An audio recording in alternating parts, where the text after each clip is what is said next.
Yo, YouTube, Dewey Mason in the building. Goddamn, Black T Mason in the building. Goddamn, Zip Up Hoodie Mason in the building. Mic'd Up Mason in the building. What's good with y'all boys? What's good with y'all boys, man? You know what I'm saying? I'm back at it again, you feel me? Today is like some calm shit. We ain't even doing too much. We just finna be like reacting to... What are we reacting to in a bit? Hold on, let me check real quick. The toxic South African and YouTube influencer culture. So like we just gonna be reacting to how toxic this shit really is, bro. Not too crazy, chat. But let's get to the video though. You feel me? When you spend more time in your mind than you do in reality as a means to escape the harsh reality you face in the real world, your eyes start to see things differently. Yo. We as South Africans are a fascinating branch of the human species. Sell us a dream for long enough and we just might end up buying it. YouTube, Facebook, Instagram, TikTok, illusions, all that. But this nigga's pumping the situation, bro. It is not that deep, like illusions. This nigga over exaggerating, bro. We are going to rob a bank.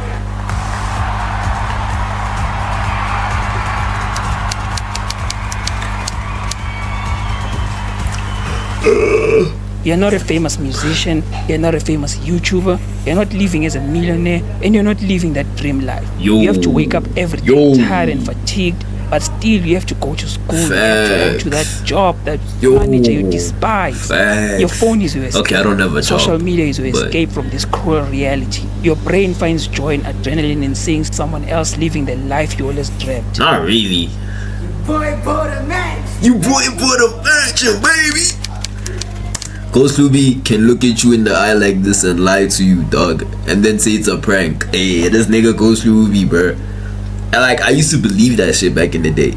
Like, every time Ghost Luby used to like do a prank, I used to believe the pranks. Like on us, like when you would buy a house, when you would buy a car, I used to believe that shit, I don't lie. But he's smart for doing that. It got him views and money, so I can't hate on the nigga for getting money.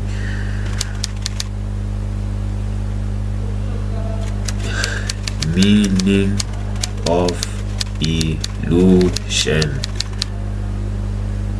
Illusion. Oh, meaning of an illusion.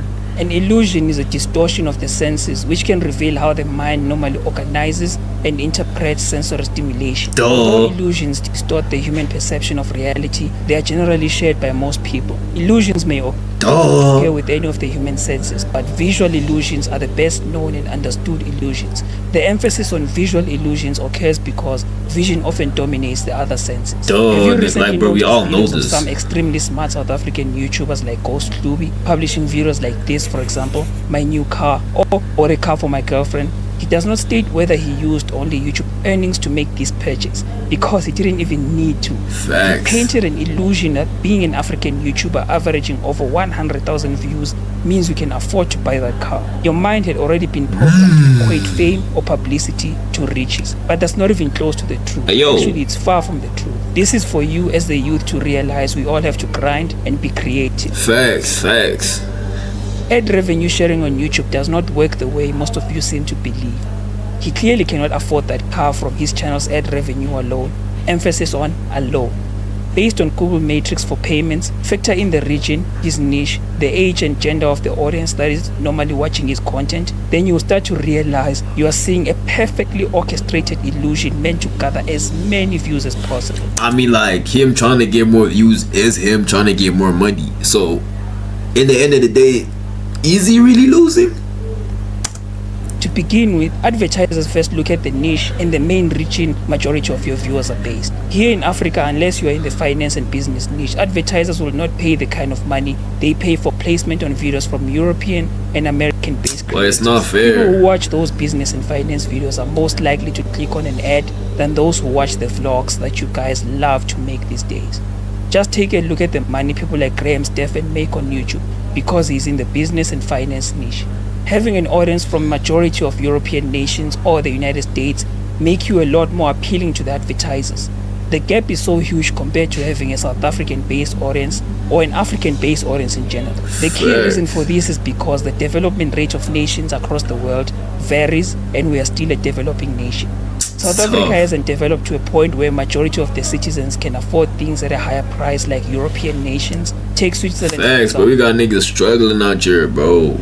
It's tough. Like, gents, bread is 20 rand. Yo, gents, bread with plastic is 21 rand. Gents, nowadays when you have 100 rand, you can buy like 5 things max. 100 rand can buy 5 things max. And depending on what you're buying. Bro, this is so not fair, bro. Like, I don't know what's up with our economy, but somebody needs to do something, bro. Somebody needs to do something, dog. Probably the rich keep getting richer, the poor keep getting poor. The standard poor. of living in the Swiss country costs nearly 2 times more than that of the United States. So now imagine if you have a Swiss-based audience on YouTube. Aren't those people most likely to afford paying for a Netflix subscription after seeing an ad as compared to people here in South Africa? Because honestly, I'm a South African and I'm cheap. So who do you think Netflix will pay more for an ad placement? You with your South African viewers or someone else with viewers? Gents, get your money up, gents. Yes, you watching this, boy, get your money up, dog. Because when I start putting ads on this shit, you better start buying. Get your money up. In Canada. Believe me, YouTubers get paid really good here in South Africa as well. And yes, the bigger you become in terms of average viewer count, the more you make. But we as a nation haven't reached the level required to be painting this illusion of being YouTube millionaires and YouTube multimillionaires. I saw a video by DJ Spoo naming South African YouTube millionaires as stated on the title you see on your screen. This is blatant lies. I believe quality content does not require this level of clickbait, and honestly this is kind of heartbreaking because he just gave a whole lot of misleading information with that title. Most of the youth don't know it's clickbait because we trust DJ Spoo. We have seen what he did with Mofire, so we trust his business advice. So the youth will believe South African YouTubers earn millions in ad revenue. Okay, millions in ad revenues, dog. Nah, gents, you just need to use your freaking brains. You got how much a million is. Gents, come on, gents. Use your brains, gents. Like, lock in, niggas. If you believe Ghost Ruby makes $1 million off, like, if you believe King Omar makes $1 million from ad revenues, boy, you're slow, boy. Hardy, boy. You low-key might be slow. If you actually believe that, you might be slow. You low-key might be slow, bro. You might need some special programs. Okay, let me chill. My bad. Destructive illusion, and one that is very deadly to us as the youth. Content creation and YouTube growth is a grind. It's a struggle, and yes, give it a few more years and YouTubers here in South Africa will also be millionaires. Especially people like Ghost Louie if he continues thinking outside the box. So I have a question for all of you. Do you believe your favorite Instagram influencer built a solid long-term income from being an influencer? You see, boy, me I know Sign Bougie gets that bag. I don't care what y'all niggas say. Sign Bougie, boy, when it comes to influencers, but she gets money. I don't care what niggas say. Boy, she gets money, bro. I don't know if she's getting money from blessers, like the niggas that are giving her money, you know, for that, you know what I'm saying, or brand deals. But one way or another, Sign Bougie gets guap. she up, bro. I can't hate on her for being up. Shit, I can't hate on her for being up. But behind those cameras, you might find depression, pretense, and a desire to live the joy they paint on those illusions. Of course, I'm not talking about anyone in particular. Oh my gosh, gents. Oh my gosh, bro. Fuck these ads. Yo. Okay, my bad from sorry. My bad. The BBW Let's talk about the era. Instagram girls with a big bad wave. Yes, that's what I call it. What I call the Instagram big bad wave started getting very popular here in South Africa. Gang, can we even post this on YouTube? Like, yo. By 2019, that's when the wave of girls with a big ass started trending through the roof.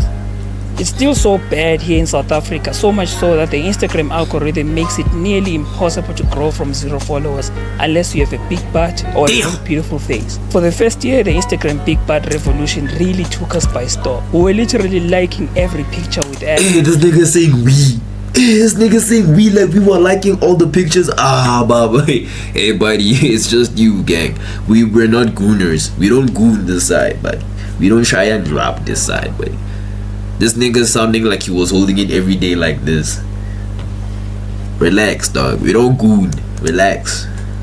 We left that shit in 2024. Pretty face. Look at the Paul Marissé, for example. She's literally like the African version of Kim Kardashian. I don't even know who that is, Chad. I don't even know who that is. And this nigga knows. That should say a lot about him, bro. He's saying we like we do these stuff, but we don't stay on Instagram looking for baddies all day like you, gang. Lock in, boy. Lock in. Lock in, gang. 1 million followers. Why? How? Instagram in South Africa. Is that a Durex ad? Bro, it's literally a condom ad. I would love to do a condom ad. Like, that would be so cool. Like, imagine me in a condom ad. Use protection. You don't want no baby. You don't want no disease. You don't want no STIs. You don't want no STDs. Use protection. Durex. Real niggas only. Okay, I'm playing. But like, yeah, no, for real though. You gotta keep protecting, chat. Don't be raw dogging. No raw dogging allowed. No raw dogging allowed, boy. That shit only brings bad shit, all man. the lucrative brand deals. You don't want to be a 16-year-old father. Influencers really get to shine. During the big bad revolution, brands were throwing money. You don't want pimples on your meat. Big ass on Instagram because you and I, boys, were drooling over their pages with the desire to get rich through forex. We were some of drooling. them, or even bag some of them. I know. It is nigga. Had those ideas. It is dude. The illusion of these Bro, you girls keep saying being better me. or more beautiful than the ones you see every day in your life just because they have thousands of followers was a very huge thing here in South Africa at that time, and I believe even in the rest of the world. It's all an illusion. Successfully painting an illusion seems to be a very lucrative business. For these Instagram influencers, it should be more like fake it till they pay for it. Now tell me, how many girls do you come across while scrolling on your feed that have more than 100,000 followers here right now in South Africa? How many of them have brand endorsements on their feed? Yes, it has become a dog-eat-dog world right now. There are now probably thousands of girls with more than Bro's Instagram is a gooner Instagram, dog. 100k followers, and brands can't pay for all of them. Brands go for the biggest influencers like Bomb, Bianca Costa, just to name a few of them. Who are these people he's talking about? This nigga, dog. Hey, this nigga, boy, every day he's here, dog. Every day this nigga's here. Meat in his hand, phone in the other, like this. Yeah. Lock in, buddy. You might be too old for this. You low-key might be too old for this. I swear I've had a huge crush on Bianca Costa for a long. This nigga has no shame. No shame, man. My bad for pausing. But he keeps saying this, dog. He keeps acting like we all do this, bro. Chill, gang. But you watching this? Yes, you watching this. I know you goon on Instagram. We know that, dog. We know you hear Shine drop every day on Instagram. We know. But you don't see us saying anything, dog. You were probably gooning before watching this video.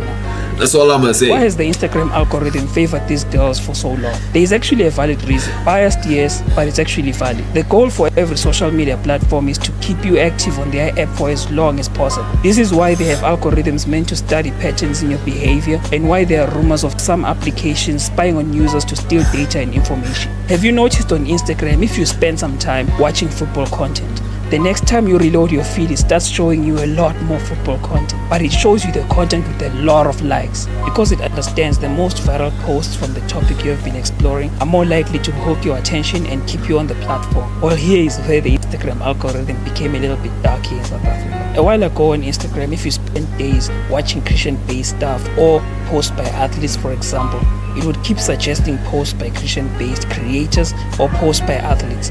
But the moment you view one post, I mean a single post of a girl with a big butt or a pretty face, it instantly shifts your feed and floods it with girls, and of course, girls with ass and curves. Nah, bro, Instagram just know you're a gooner, bro. They just know you like sharing drop. It knows the nature of a man, and then it's just you, dog. They take advantage of us and do their best to show you the most beautiful girls just because they want you to keep scrolling on the platform. It's just you, buddy. Believe me or not, TikTok is slowly taking the exact same direction as Instagram. In 2023, you are either massive in following or you have a big following on both Instagram and YouTube. That gives you a lot more appeal. If you want those brand deals, ladies, then take advantage of this platform right here, because a dedicated audience smells like big But you can't shake bombs on TikTok, dog. To these big brands. These days you see less influencers hosting big events. The wave was so big in 2018 and 2019 that it would be very hard to come across an influencer not hosting some form of event on a Yeah, boy, that shit was lit. I'm saying this like I knew the events, but me in 2018, gents, I don't even think I was really aware of my existence like that. Like I was just living in 2018, like I was like a young nigga.